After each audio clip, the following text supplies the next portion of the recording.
Banyak sekali yang kirim surat lamaran ke kami dan kami harus menyaring. Untuk menyaring orang itu hanya karena aku pikir coba-coba aja di situ, karena kan aku sekolah mengemudi di situ, mungkin mereka butuh ya. Aku waktu itu kirim sudah sebanyak mungkin, sampai aku pun kalau dapat email atau surat balasan aku sampai nggak tahu itu dari mana, karena saking banyaknya yang kita kirim ya, saking banyaknya bingung. Jadi bingung. Jadi waktu aku kirim itu malam itu aku kirim, terus aku pikir sudah kirim aja lah, kalau mau diterima ya sudah, kalau enggak berarti aku harus coba di tempatnya. Pikiran aku cuma satu, aku harus lulus sekolah mengemudi, karena kalau lulus sekolah mengemudi kamu bisa melamar dimanapun tanpa masalah kendaraan. Iya teman-teman, itu penting banget di Jerman. Penting banget buat yang mau apalagi kalau di desa ya teman-teman, kayak kita buat yang tinggal di desa itu sangat penting. Ya sudah, terus pas kirim hari Senin, hari Kamisnya aku dapat surat, dapat email balasan dari pemerintah kota itu, dibilangnya kami undang Anda untuk melakukan wawancara dengan kami, karena banyak sekali yang kirim surat lamaran ke kami dan kami harus menyaring. Untuk menyaring orang itu hal yang sulit bagi mereka, jadi mereka undang secara personal supaya untuk wawancara. Hari Kamis aku ke sana, terus aku bicara sama mereka, terus udah wawancara semuanya. Hari Jumat besoknya, Kamis aku wawancara, hari Jumat aku di WA di SMS sama kepala TK dari TK yang ingin yang membutuhkan Fachkraft, yang membutuhkan pegawai. Terus ibunya bilang ke aku melalui SMS, tolong datang pada Probearbeitstag. Jadi itu apa tadi? Kayak datang perkenalan dan uji coba kerja gimana ya situ. Jadi uji coba kerja untuk hari Senin dan hari Selasa. Hari itu langsung aku telepon ibunya, terus aku bilang kalau hari Senin bisa, hari Selasa. Jadi dia bilang waktunya kapan. Jadi dia bilang datang untuk Arbeitstag itu, untuk uji coba itu mulai dari jam 8 pagi, jam 7 atau jam 8, jam 7 kalau nggak salah, jam 7 pagi sampai jam 2:30 sore dia bilang. Terus itu berlaku untuk 2 hari, jadi hari Senin dan hari Selasa. Terus aku telepon ibunya, terus aku bilang hari Selasa itu aku ada ujian untuk sekolah mengemudi. Terus ibunya bilang, oh iya nggak apa-apa, karena kebetulan ibu ini dia kenal sama pemilik ini perusahaan yang mengemudi ini. Jadi dibilangnya nggak apa-apa, nanti kita ngomong aja sama ininya. Jadi mungkin kamu bisa keluar lebih awal, mungkin jam 12. Nah sudah, waktu aku datang hari Senin langsung ibunya bilang, besok kamu nggak usah datang ke sini, kita tunda saja. Yang penting kamu ujian dengan tenang, nanti hari Rabu baru datang ke sini. Terus aku pikirkan, aduh puji Tuhan udah dapat kelonggaran, jadi aku besok bisa fokus. Terus kamu ujian mengemudi dan dinyatakan lulus. Dan akhirnya kamu hari apa itu? Dan hari Rabu aku datang lagi buat buat coba percobaan kerja. Terus habis itu kapan kamu dibilangnya diterima? Pas hari itu juga. Hari itu juga langsung. Jadi, selesai kerja langsung ibunya bilang kami butuh, dan kami sudah menjatuhkan pilihan bahwa kami menerima Anda untuk kerja di sini. Terus dibilangnya jadi perjuangan. Akhirnya lega kan perjuangannya. Terus dibilang bahwa ijazah kamu ini memang tidak diangkatkan di Jerman, hanya disetelahkan. Tapi kami akan coba untuk bicara dengan Bildungsministerium. Jadi itu kayak pendidikan gitu, ada pusatnya lah, sama kayak di Indonesia juga ada kayak menteri pendidikan atau apa itulah. Dibilangnya bahwa kita nanti bicara di situ untuk kasih pengecualian untuk Anda, bahwa Anda bisa kerja di TK kami. Karena kan Michelle udah kerja coba-coba kayak tadi ada kerja percobaan, jadi mereka lihat Michelle gimana di situ.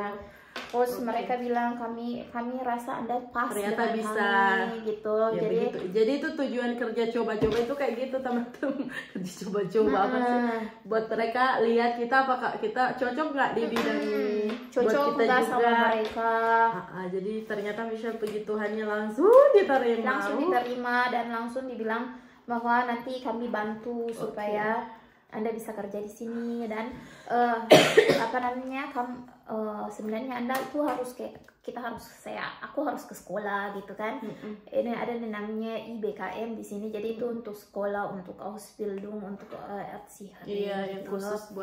khusus untuk untuk bidang Erziehering. Tapi dia bilang anak-anak.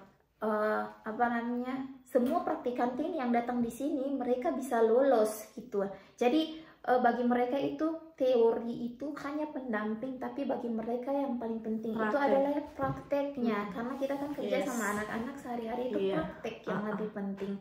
Jadi dia bilang kita lebih baik Anda belajar saja dulu, jadi kayak learning by doing, jadi praktek sama-sama dan belajar sambil belajar. Cara anaknya mengajar anak tuh seperti ini. Tapi jarang loh dapat kayak kepala sekolah, bukan kepala TK yang kayak gitu loh, yang jarang teman-teman, apalagi kita nggak punya pengalaman. Jadi dia bilang katanya apa namanya, nanti kita akan berusaha supaya kamu jangan ke sekolah lagi, yang penting kamu kerja di sini aja, yang penting kamu lihat terus sambil bekerja kamu ikut Weiterbildung yang ada online. Jadi Weiterbildung itu apa? Kayak kursus kayak buat tambah pengetahuan kita, kayak upgrade gitu loh. Kayak webinar. Iya. Jadi itu dia bilang yang penting kamu ikut webinar yang ada yang istilahnya kayak menjurus ke pendidikan untuk jadi teori untuk anak-anak khusus. Kan kita nggak belajar itu untuk anak-anak TK, kita belajarnya kok sekolah yang kayak mengajar guru teman-teman. Kalau yang TK kan beda jauh lagi, jadi harus belajar teorinya lagi. Jadi itu kan kayak beda-beda. Kalau kita mengajar di SMA itu kan udah ada agak beda gitu kan. Jadi itu kan kayak istilahnya kita mengajar secara teori karena mereka sudah mengerti. Tapi kalau untuk TK ini kan ini anak-anak yang baru, kayak istilahnya masih sangat kecil. Jadi ada yang bertengkar satu sama lain. Jadi bagaimana kita sebagai banyak dramanya. Pendidik itu bagaimana cara kita melerai mereka saat mereka bertengkar. Iya, dan kan kalau di Jerman itu penting banget cara mendidik anak teman-teman. Mereka di sini tuh kayak nomor 1. Terus sekarang Michelle udah berapa lama kerja dong dari diterima itu sampai sekarang? Sekarang udah 9 bulan. Wow, udah sampai 10 tahun teman-teman. Dan sampai sekarang udah ngelaluin banyak hal teman-teman. Sangat banyak ya. Lika-liku dan itu tuh nggak gampang. Jadi buat pesannya buat teman-teman apa ini? Pesannya yang pertama itu yang kita posting. Ini kan menurut pandangan orang-orang yang lihat yang biasa postingan-postingan yang ada di Facebook, Instagram atau media sosial yang lain.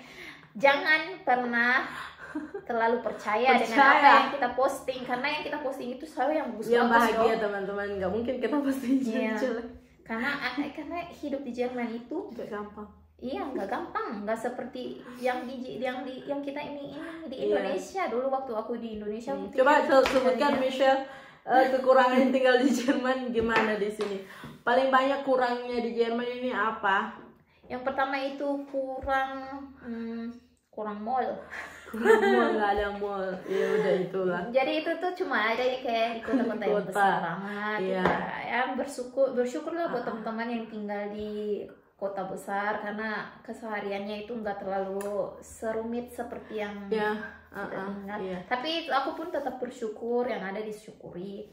Tapi yang paling di Jerman ini apa yang kamu harus bayar?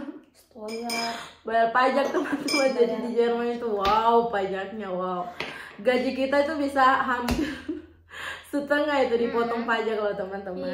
Walaupun angka gaji kita itu tinggi, otomatis itu angka pajaknya juga tinggi. Oke teman-teman, itulah hidup di sini. Jadi Kemudian jangan pernah menyerah buat teman-teman yang sementara berjuang. Semangat. Belajar bahasa Jerman dari Indonesia lebih bagus teman-teman. Belajar sih.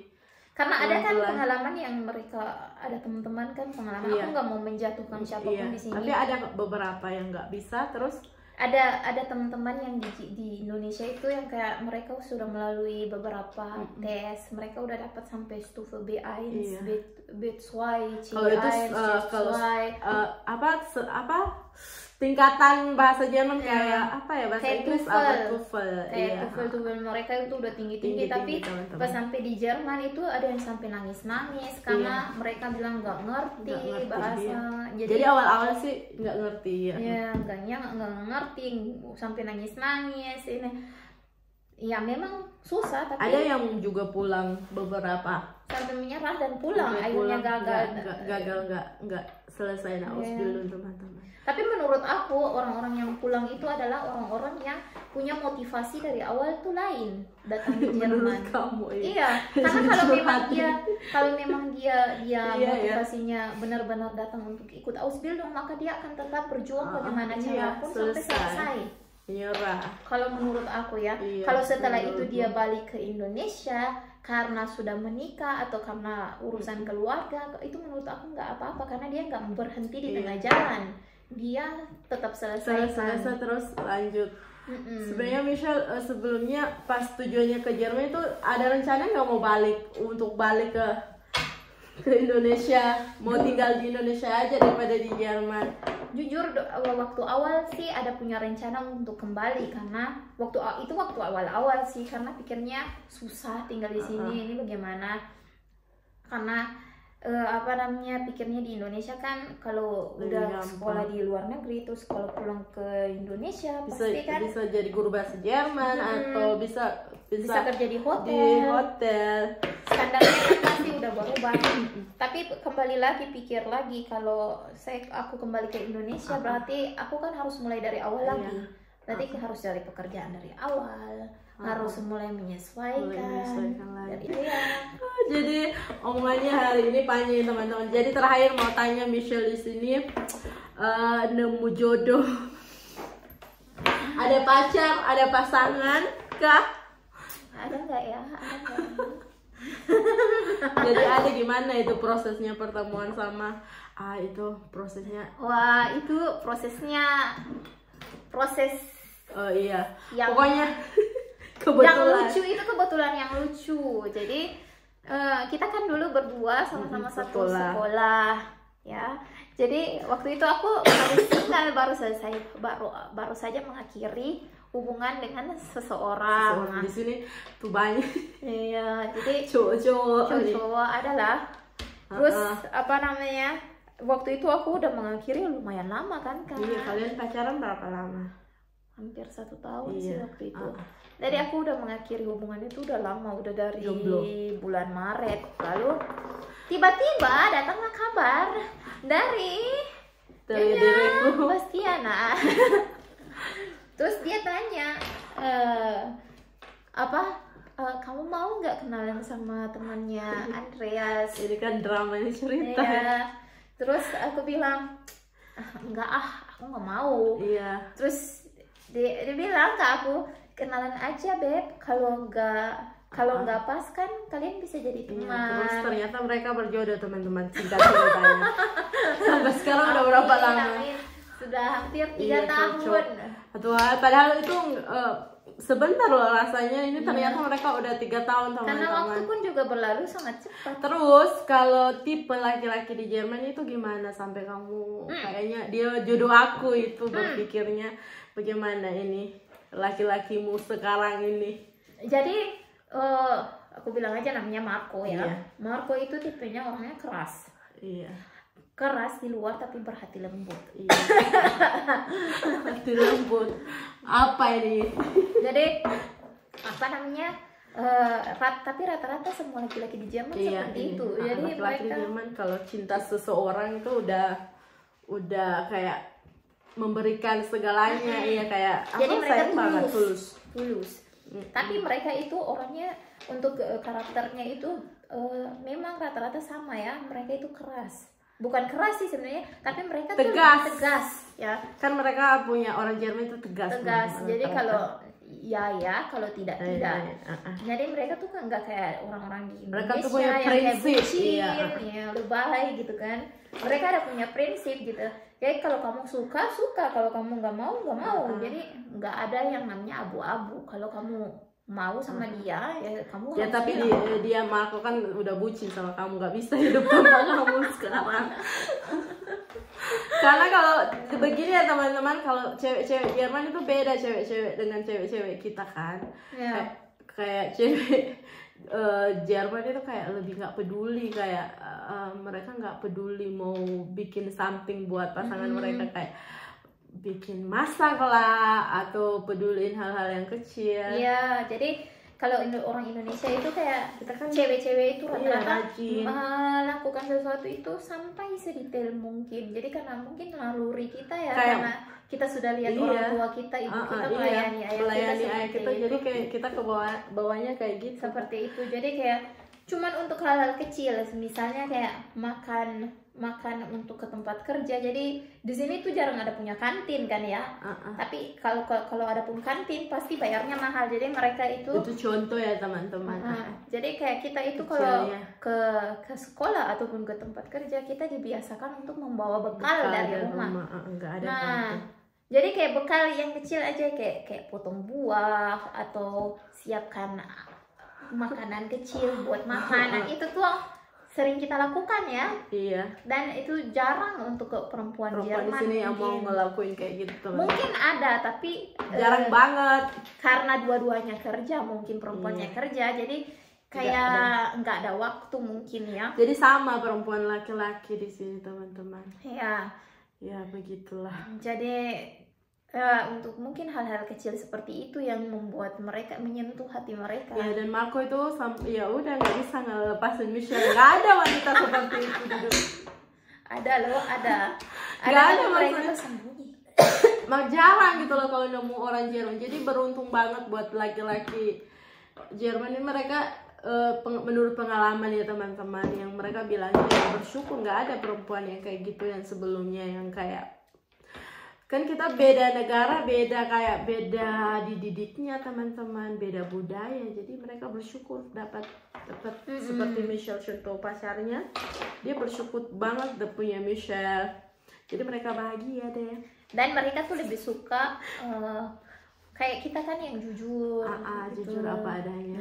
Nah, yang penting bagi mereka tuh setia. Iya. Karena di sini pun juga tidak jauh beda seperti di Iya, Indonesia. banyak laki-laki juga kok yang selingkuh teman-teman. Iya, banyak juga perempuan-perempuan yang selingkuh. Iya, nggak banyak. beres. Ada sama. Banyak lah. Banyak. Yang penting gimana personalnya, gimana kita diri sendiri sama pasangannya gimana. Oke. Udah Michelle udah punya kerjaan yang tetap, terus rencananya apa ini ke depan?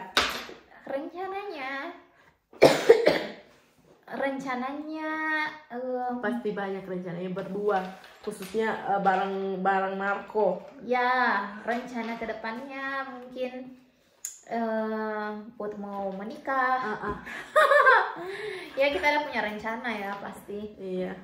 supaya lebih serius, ke jenjang yang lebih serius. Terus untuk itu sebelumnya juga mau rencana ke Indonesia biar mau dia langsung dikenalkan kan. Tapi kenapa Michelle nggak nikah aja langsung waktu itu selesai harus belum kenal? Menikah Kan banyak.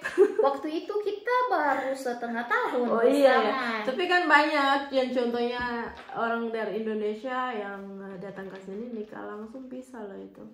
Kenapa Ya Michelle nggak apa-apa, kalau aku nggak masalah ya kalau orang itu Iya. sudah yakin tidak jadi masalah. Tapi waktu itu aku pikir Iya, itu buat menurut Michelle apa waktu itu kenapa nggak nikah gitu loh. karena aku punya planning yang lain, aku harus dapat kerja dulu. Itulah. Iya, karena aku pikir kalau aku ingin menikah sama dia, tapi bukan untuk tinggal untuk maksudnya hanya untuk tinggal di Jerman. Iya. Aku mau menikah sama dia karena memang benar-benar merasa sudah yakin. yakin. Jadi buat teman-teman, ini bukan buat nyinggung ya teman, enggak. Ini cuman kayak menurut Michelle dan menurut kita itu ya. Jadi setiap orang itu punya pandangannya yang berbeda teman-teman. Jadi buat Michelle itu dia nomor satu waktu itu mikirin masa depannya dulu, pekerjaannya dulu, karena kan di sini nggak gampang tinggalnya teman-teman semua, mahal, susah dan ya begitulah. Dan di Jerman itu nggak gampang nikah orang-orangnya juga laki-laki ya. Susah loh, susah teman-teman. Dan kasihan juga, percuma kalau misalnya kita menikah dan tahu-tahu tidak cocok. Pisahnya itu di Jerman itu susah banget teman-teman. Susah dan makan biaya cukup banyak. Mahal itu, makanya orang di Jerman itu rata-rata banyak menikah ya, ada yang sampai 25 tahun bareng nggak nikah mereka teman-teman. Ada juga yang sampai udah lama udah tua tapi belum menikah. Jadi ini di sini tuh perbedaan budaya, jadi tuh biasa kalau di sini teman-teman. Mungkin untuk teman-teman yang udah tinggal lama di Jerman ini bukan hal yang tabu lagi ya. Cuman ini jadi pembelajaran buat teman-teman yang mau datang di Jerman supaya nggak culture shock. Nggak culture shock. Banyak sekali culture shocknya di sini. Iya. Ada kan kayak, kenapa dia tidak menikah? Kenapa? Wah, kita nggak bisa tuh kalau di Indonesia gini-gini. Yang kayak begitu mungkin aku nggak meninggalkan budaya Indonesia. Aku yang dari Indonesia, tapi aku berusaha supaya tidak menimbulkan konflik juga bagi mereka, karena kita kan datang dari sini, berarti bukan harus menyesuaikan, tapi perspektif kita itu harus kayak menyesuaikan, harus terbuka, fleksibel ya. Kalau mereka menurut mereka kayak gitu ya udah kita juga ikut. Accept dia sama kayak kalau orang Jerman mau datang ke Indonesia ya udah harus atuhi aturan yang ada di Indonesia. Kayak akseptian apa ya bahasa Indonesia? Akseptian apa ya? Kayak menyesuaikan. Ya, begitulah. Panjang ya ceritanya, kayaknya hari ini 2 part. Ya udah, terus Michelle sekarang udah rencana mau pulang Indonesia. Iya, mau pulang Indonesia untuk mengenalkan Marco ke keluarganya. Ini berarti nggak lama lagi tuh. Ya. Sebenarnya bukan cuma mengenalkan tapi juga mengunjungi keluarga. Pas kenalan juga. Ya, karena kan kangen juga ya, sudah berapa lama ini nggak pernah pulang. Wah, jauh dari keluarga itu. Michelle pernah kangen nggak sama keluarga? Kangen sering. Tapi kan menurut aku sekarang ini kan udah zamannya modern. Udah nggak sesulit yang zaman dulu. Kalau mungkin aku dulu hidup di tahun yang sulit, yang belum modern seperti sekarang ini, aku nggak akan berani. Aku nggak akan berani melangkah jauh seberapa ratus kilometer jauhnya ini. Dan di sini Michelle udah berarti total berapa tahun di sini dong? 5 tahun, iya. Udah 5. Kita udah sama-sama. Iya, sama kita 5 tahun. Itu hal itu nggak cepat loh. Itu 5 tahun itu banyak susahnya, banyak banget teman-teman.